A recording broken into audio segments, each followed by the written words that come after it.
Hey, I need you to sit with me for a second. I'm going to tell you something most guys won't admit. They're afraid of. And it's going to make some of you uncomfortable, but that's exactly why you need to hear it. Here's the truth. If you're trying to chase, impress, or please an avoidant, you're already losing.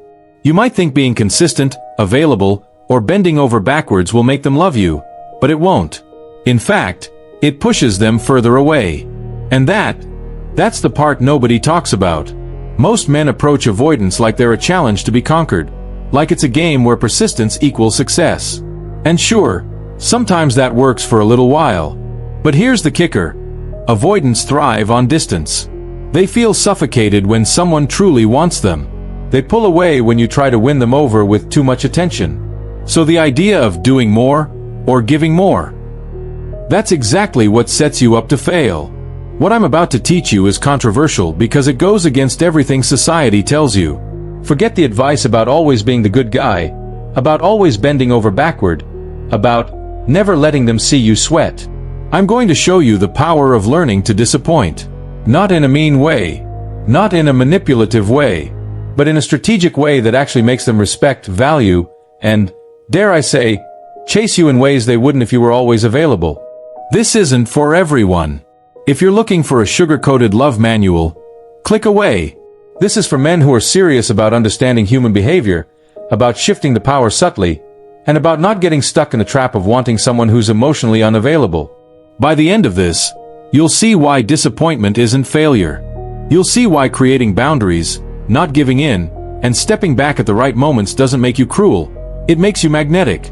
And it all starts with understanding their psychology, their habits, and how your reactions feed into their patterns. So buckle up, because most men will never do this, and most men will never get the results you're about to discover. Okay, sit with me for a second. I need you to be honest with yourself here. How many times have you chased someone who barely seems to notice you? How many times have you bent over backward, texting, calling, planning, giving, just to get a little attention from someone who doesn't fully give it back? Yeah, that's what I'm talking about. Most men don't realize it, but every bit of effort you're pouring into an avoidant is actually pushing them away. Think about it like this. Avoidants aren't wired for constant closeness. Their brain literally reacts to attention the same way some people react to pressure, by pulling back. And when you try too hard to impress them, to please them, to show them how much you care, what you're really doing is flooding their emotional space. You're showing them you're available, dependable, predictable. And that's exactly the thing they're afraid of. Here's the controversial truth. Being overly eager makes you invisible in their eyes. It sounds crazy, right? You'd think showing care makes someone love you more. But with avoidance, it's the opposite. The more you chase, the more they retreat. Why? Because they equate closeness with losing freedom, and freedom is their top priority. Your attempts at connection unintentionally scream, "I'm yours, and I'll be here no matter what," and that triggers their pullback instinct. Most men never get this. They think persistence equals attraction. They think patience and consistency will eventually break down walls. But here's the harsh reality. Walls aren't meant to be broken, they're meant to signal a boundary. Avoidants aren't resisting you personally. They're resisting vulnerability, commitment, and the feeling of being trapped. And every time you try harder, you reinforce their pattern of emotional distance. Now, don't get me wrong, this isn't about giving up, being cold, or playing games. It's about understanding the delicate balance of attention and space. The moment you overextend, you lose the subtle power that makes someone want to engage with you. Avoidants are like magnets. They only react when there's a little push and pull. If you're always the push, they'll keep moving away. Here's the takeaway for you as a man. Stop thinking of effort as a straight path to love. Stop measuring your worth by how much you do for someone who doesn't show the same energy back. Learning this is uncomfortable because it feels unnatural. You want to be the good guy, the loyal guy, the guy who never disappoints. But ironically, stepping back, creating boundaries, and not chasing them relentlessly is what actually makes them notice, respect, and yes, even chase you. So here's the first controversial truth to internalize. Your constant effort isn't endearing, it's predictable. And predictability kills attraction with avoidance. This isn't about manipulation. It's about self-respect and understanding human psychology. You're not giving less because you're weak. You're giving less because you finally understand what works and what doesn't. In short, trying too hard doesn't impress an avoidant. It activates their flight response. And if you really want connection, real influence, and a shift in their attention, you have to stop pouring your energy into chasing. You have to learn that less is more, and that disappointment, used strategically, is the key to awakening their curiosity and respect. Alright, lean in for this one, because it's going to challenge everything you thought about attraction. I'm about to tell you something that most men hate hearing, but it's true. Disappointing an avoidant isn't cruel, it's necessary. And before you get defensive, understand this. We're not talking about being mean or intentionally hurtful. We're talking about stepping back, holding boundaries, and refusing to over-deliver in ways that actually push them away. Here's the thing. Most men think being the perfect guy, the one who always shows up, always says yes, always accommodates, is the key to winning someone over. That's cute, but it doesn't work with avoidance. For them, predictability is boring. Availability is a trap. And yes, constant effort can actually make them devalue you. Surprised? Don't be. Attraction isn't built on compliance. It's built on challenge, curiosity, and the subtle thrill of someone not fully in your grasp. Disappointment creates space. Space creates curiosity. Curiosity creates interest. Think about it. When someone always meets your expectations, you stop thinking about them. But when someone occasionally defies your expectations, when they don't bend to your every whim, they become memorable. They become magnetic. And for avoidants, who are wired to value independence above all else, this effect is amplified. Let me break it down. Disappointing doesn't mean lying, cheating, or being reckless. It means having boundaries. It means occasionally saying no when you feel like saying yes. It means prioritizing your life, your goals, and your time instead of waiting around for their approval. Disappointment isn't about rejection. It's about distance. And distance, when used correctly, triggers attraction because it shows you aren't dependent on them for validation. Most men fail here because they confuse kindness with weakness. They think that the more they give, the more love they'll get. But here's the controversial truth. Overgiving, overpleasing, overchasing, that's what keeps avoidance from committing. It tells them you're always available, you have no boundaries, and they don't need to invest effort to hold your attention. Now, here's where it gets tricky. Using disappointment effectively requires awareness. You can't just be absent or dismissive randomly. That's reckless and unattractive. The power comes from being selectively unavailable. It's about creating moments where they expect you to be predictable and you aren't. It's about building tension without being cruel. And the fascinating part? Once you start doing this, you'll notice avoidants begin to show more initiative. They begin to test themselves, to check in, to value your presence in ways they wouldn't if you were always there. So here's the lesson for you as a man. Stop thinking your value is tied to what you give. Stop assuming constant effort equals love. Start thinking about the psychological pull of strategic disappointment. This isn't about playing games. It's about understanding human nature. When you embrace it, you stop being a doormat, and you start being magnetic. You stop being predictable, and suddenly, you become unforgettable. Remember this controversial truth. Giving too much isn't love, it's submission. And submission kills attraction with avoidance. The more you can disappoint intelligently, the more control you gain, and the more they're forced to step up and engage on your terms, not theirs. That's power. That's influence. And that, my friend, is exactly what most men fail to understand. Alright, let's get real for a second. If you're chasing an avoidant, you're probably giving too much, too fast, too consistently. And that's why creating emotional distance is one of the most powerful moves you can make. But here's the key. You don't have to be rude, cold, or mean to create space. You just need to learn to step back strategically, and this is where most men fail. Emotional distance isn't about punishing someone or playing games. It's about holding your energy, protecting your boundaries, and refusing to let their emotional patterns control you. It's about realizing that you're not responsible for their every mood, every fear, every pullback. And once you internalize that, something interesting happens. You stop overreacting, you stop chasing, and you start being noticed in ways that actually matter. Think about your own life. When someone is constantly available to you, do they feel exciting, unpredictable, or magnetic? Probably not. They feel safe, comfortable, predictable. And for avoidance, comfort equals retreat. That's why emotional distance works. It reminds them that you have a life, that you have priorities, and that your attention isn't guaranteed. It's not cruel, it's self-respect. Creating distance also forces them to engage differently. They can't take your attention for granted anymore. They start to step forward because your energy isn't an automatic fix. And here's the subtle point most men miss. Emotional distance isn't about absence. It's about presence with boundaries. You can be warm, confident, and consistent in your own life, but you don't overextend yourself. You don't sacrifice your energy to meet them on every whim. You don't give more than they can match. Most men struggle here because they confuse emotional distance with detachment. They think that if they care less, they'll appear cold. But that's not true. Emotional distance done right communicates one thing. You have value, you have independence, and your attention is not something to be taken lightly. It's a silent, yet powerful way of commanding respect. So here's the takeaway.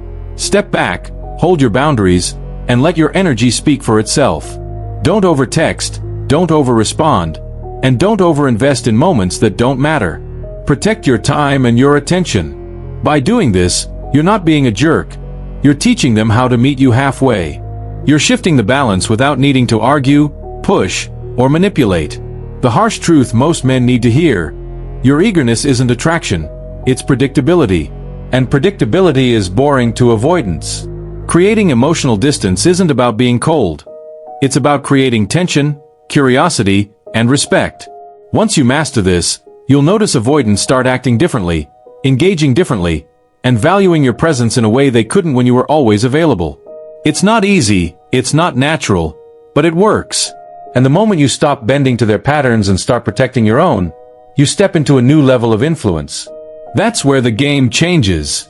Alright, I need to be honest with you here. Most men are failing at this, and it's not because they're bad people. It's because they're blind to the rules of attraction with avoidance. Let me be clear, if you're constantly chasing, always saying yes, always bending over backwards, you're not being romantic or loyal, you're being predictable. And predictability kills attraction.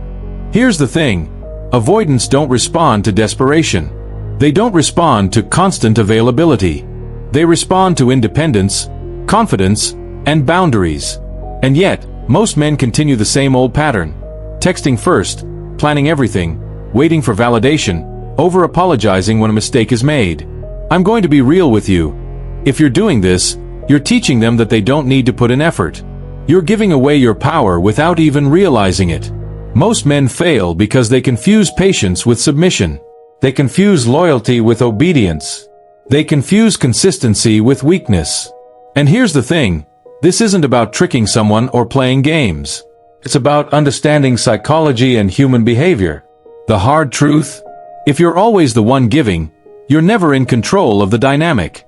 You're always the one adjusting, bending, and chasing. And that's exactly what avoidants are wired to resist. Now, I want you to wake up to a simple reality.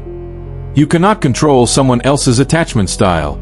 You can only control how you show up. And if you keep showing up the same way you always have, overly eager, overly available, overly accommodating, you're going to get the same results you always got. Frustration, confusion, and emotional distance. So what's the solution? It's simple, but it requires discipline. Start respecting yourself more than you fear losing them. Set boundaries. Step back when needed. Stop chasing constantly. Allow them to earn your attention. Stop over-investing in interactions that aren't reciprocated. Protect your time, energy, and emotions like they matter, because they do. This is where most men stumble. They think setting boundaries is cold or unkind. It's not. It's self-respect. And ironically, it's what actually makes avoidance notice you. It's what makes them engage. It's what makes them value your presence instead of taking it for granted. Here's the wake-up call, plain and simple. If you keep doing what you've been doing, you'll keep getting what you've been getting. Avoidance, emotional distance, and frustration. The patterns won't change until you change your approach. You have to stop seeking validation from someone who struggles to give it. You have to start valuing yourself more than the outcome of their attention. So, take this as advice. Stop being predictable, stop being overly available, and start being intentional with your energy. Learn to hold back, learn to create tension, and learn to make your presence matter. Stop expecting them to chase you while you're doing all the work. Step up for yourself first. That's where real attraction starts, and that's where avoidants finally begin to notice you. Alright, let's bring this all together, because this is where most men completely miss the point. You've learned that chasing, overgiving, and constant availability push avoidance away. You've learned that creating boundaries, stepping back, and holding your energy builds tension and respect. Now, it's time to understand the subtle art, turning that disappointment into attraction. Here's the thing most men don't realize. Disappointment isn't a failure, it's a tool. When used strategically, it signals that you have standards, that you have independence, and that your attention is not guaranteed. That tension, that's magnetic. It triggers curiosity. It makes avoidance step up instead of retreating. And the beauty of this is that it works without drama, without manipulation, and without playing games. To make this work, you need to master one principle. You cannot overreact to their distance or pull back. When they retreat, you remain steady, calm, and confident in your life. You don't chase, you don't beg, and you don't try to fill every silence. That silence, that space, is what creates the pull. Avoidants are wired to value what they perceive as scarce, and your composed withdrawal creates that scarcity in a healthy, intentional way. Another key part of this art is consistency in boundaries. Disappointment works best when it is predictable in its unpredictability. Not random, reckless, or mean. You're not punishing them. You're simply showing that your energy has limits. You're demonstrating that your attention is valuable and that they need to earn it. And the subtle effect? They begin to notice you more, engage more, and test themselves to maintain your attention.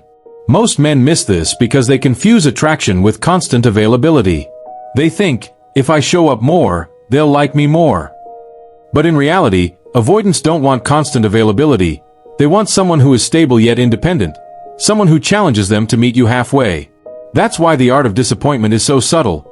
It's never about cruelty. It's about showing strength, self-respect, and a life outside their control. So here's your takeaway. Learn to pull back without overdoing it. Learn to create tension without being dramatic. Hold your boundaries without becoming cold. Value your time, your energy, and your presence, and you'll notice a shift in how avoidants respond. They'll begin to chase in ways they wouldn't if you were always available. They'll step forward not because you begged or pleaded, but because you taught them that your attention is earned, not given freely. The harsh but liberating truth for men is this. Disappointment, when wielded wisely, is the ultimate attraction tool. You're not losing them, you're making them notice your value. You're not pushing them away, you're compelling them to engage differently. Master this, and you stop being a background character in their story. You become the one they can't ignore. And that changes everything. Here's the controversial truth to leave you with. Most men are pathetic when it comes to avoidance. Not because they're bad, but because they give too much of themselves to people who aren't capable of meeting them halfway. And here's the kicker. The more you try to impress, the more you teach them that they don't need to try at all. That's harsh, but it's reality. If you want results, you have to shift the way you operate. You have to embrace disappointment strategically, protect your energy, and understand that less can be more. You can't control them, but you can control your presence, your boundaries, and your value. When you do, suddenly the dynamic changes. They start noticing, they start chasing, and they begin to respect you in ways they wouldn't if you stayed predictable. I want you to comment below your experiences. Times when you chased, gave too much, or held back. I read every comment, and I'll reach out to share insight, connect, and help you see what's really happening behind the scenes. You're not alone in this, and the shift in your approach can make all the difference. Remember, disappointment isn't rejection, it's attraction, power, and self-respect wrapped into one. Learn it, master it, watch the dynamic change in ways most men will never understand.